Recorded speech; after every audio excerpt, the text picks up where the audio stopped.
What's up, you draft nerds out there? My name is Draft Raw, and thank you for tuning in to In the Clutch.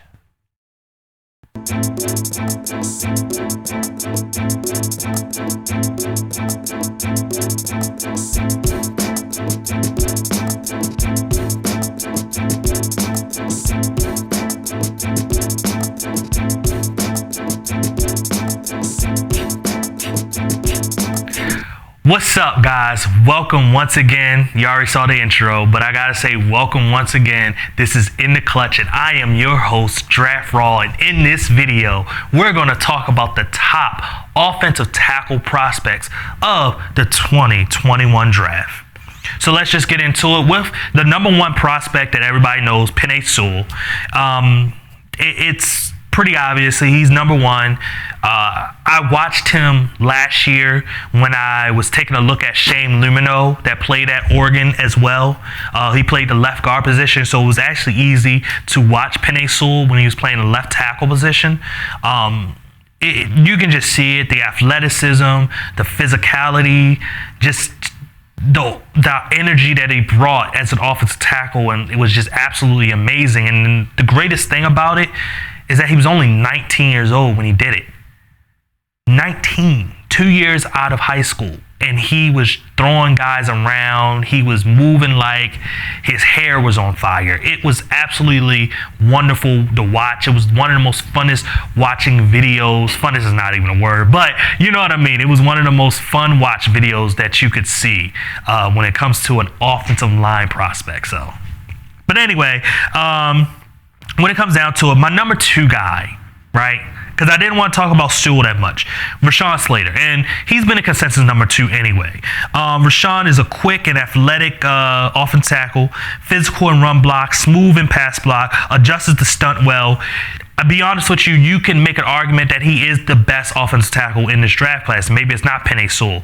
And I think that with the situation with Penei Sewell is that because he didn't play this past year, it kind of hurts it in a way of like a guy like Rashawn Slater. All of a sudden, people are starting to look at him as the number one tackle prospect. I don't see it that way. Penei Sewell is still the guy. Rashawn Slater is number two. Both those guys are really, really good offensive tackles. They remind me of back in 2010, Russell Okung, Trent Williams. Who was the better player? It really didn't matter because they were both good. So it is what it is. And I don't want to get too much into Rashawn because you hear about him a lot anyway. We're going to now get into some more deeper guys, right? So we got Vera from USC, who is my number three. He's flawless in pass block, absolutely flawless. Physical in run block. He's a pure offensive lineman, just absolute pure, whether he's playing tackle or he's playing guard. I saw his tape when he played guard last year, and I saw his tape when he played tackle this year. There wasn't much difference between the guard and tackle tape.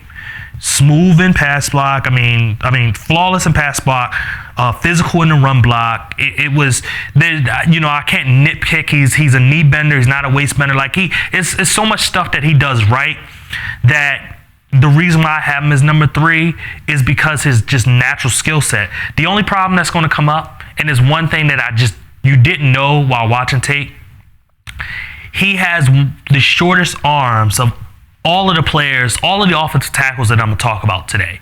He has the shortest arms. And when I say the shortest arms, it's not like it's an inch short. Like guys have 34-inch arms and he has 33. No, he has 32-inch arms.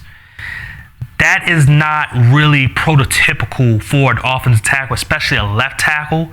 But Joe Thomas, who played for the Browns, who's probably one of the best left tackles to ever play the game, had 32-inch arms. So maybe he can get away with it. Like I say, he's a pure offensive lineman.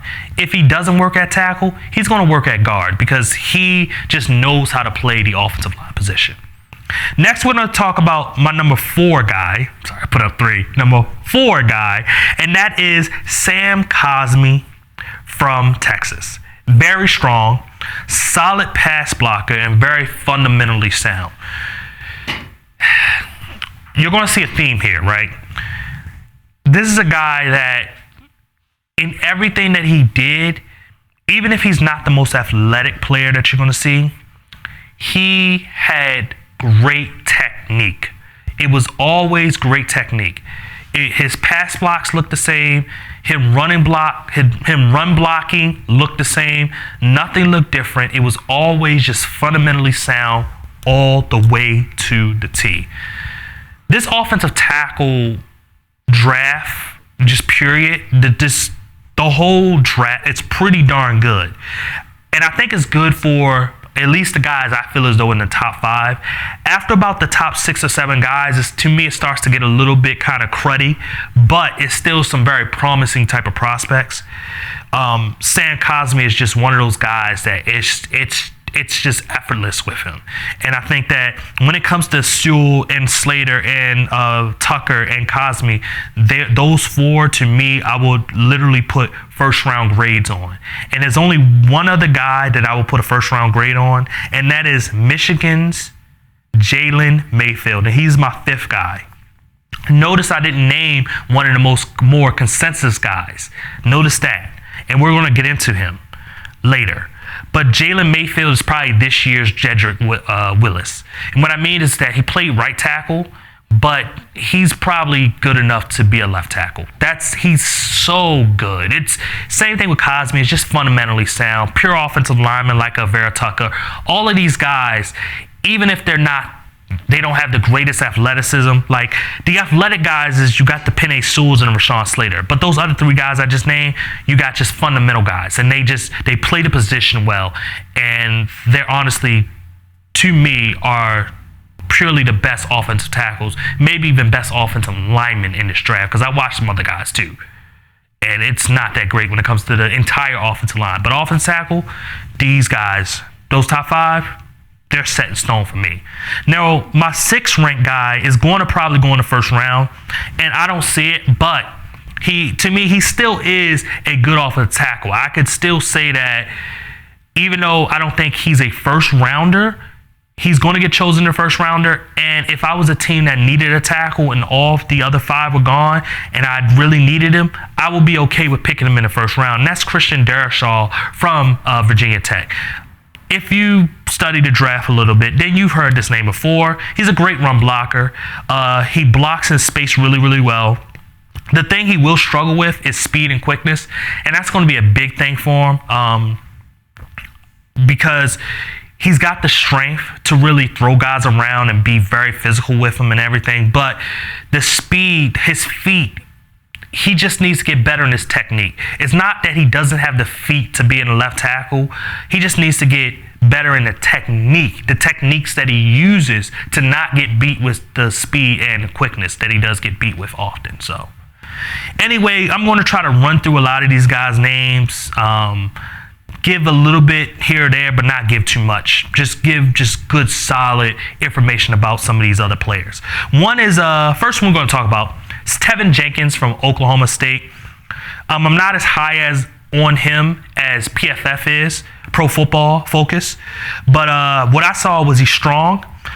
He may not have the feet to play left tackle. That's why I'm not that high on him. He's probably more just the right tackle. He is very aggressive. He plays to the whistle, and he has good length. And those are great things to have. The only thing is that he's not a left tackle to me.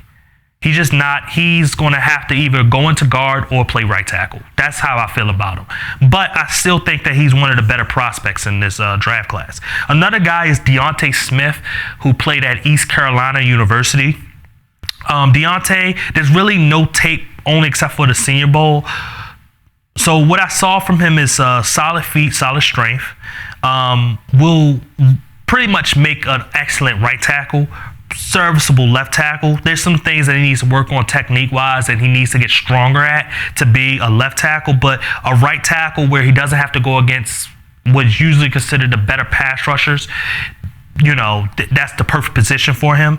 And he shows a mean strength that is actually really, really good. Like I say, he's not as strong in core strength, but he shows aggressiveness that is going to be that's going to work out for him at the tackle position.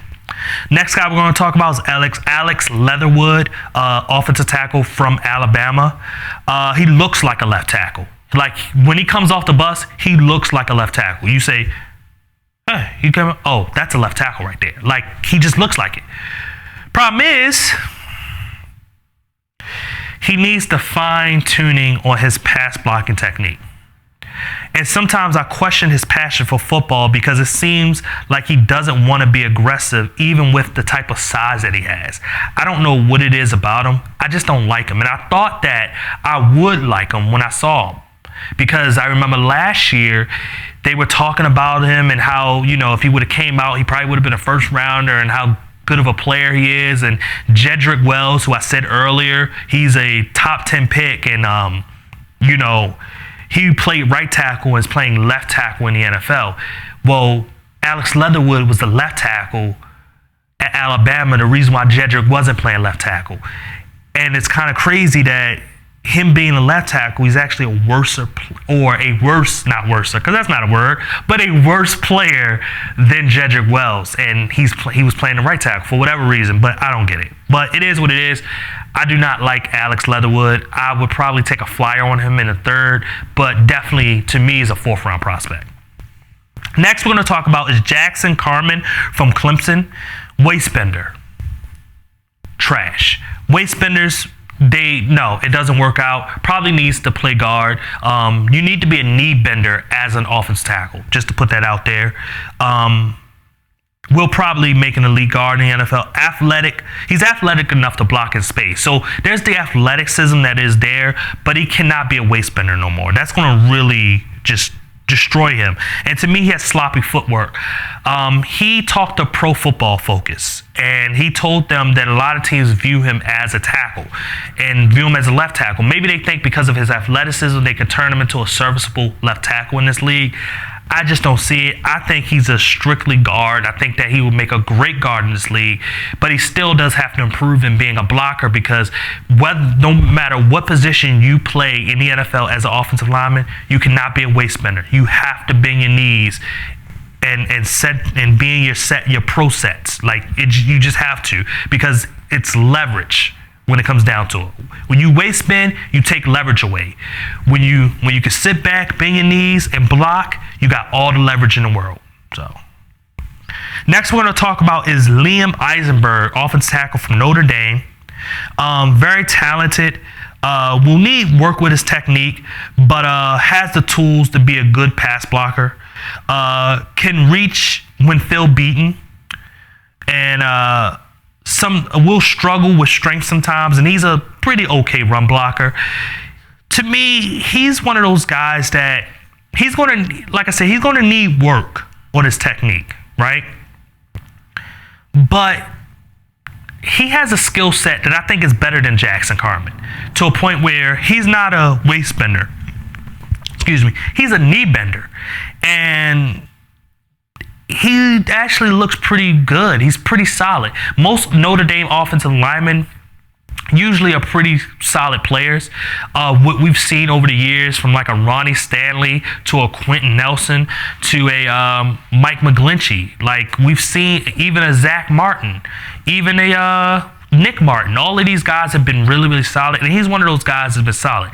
Now, McGlinchey and Stanley and Quentin Nelson are way above. Like, they have the athleticism.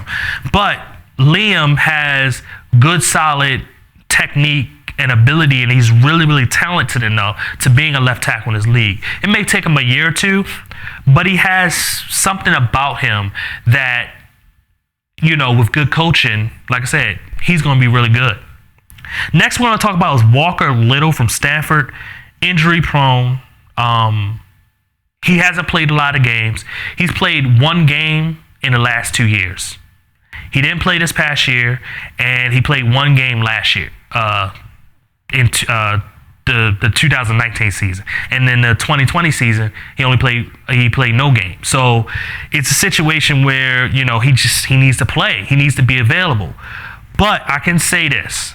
When you watch the tape of the games he does play, he's a superb pass blocker. And y'all know how I feel about pass blockers. Pass blockers as tackles, I rate them higher than anything else. You don't have to be a great run blocker, because you can teach guys with technique to be better run blockers. But he is a superb pass blocker. Next, we're going to talk about Dylan Radnod's. Not elite, but he's solid at everything. I think he could be a left tackle in this league. Probably be more of a right tackle, but he can play left tackle. Like I said, he's solid at everything, but the level of competition is not there, so it's hard to really tell how good he's going to actually be. But I do know he does have good enough athleticism to being a offensive tackle, whichever side it is in the NFL. And the last guy we're going to talk about is James Hudson from Cincinnati. Very raw.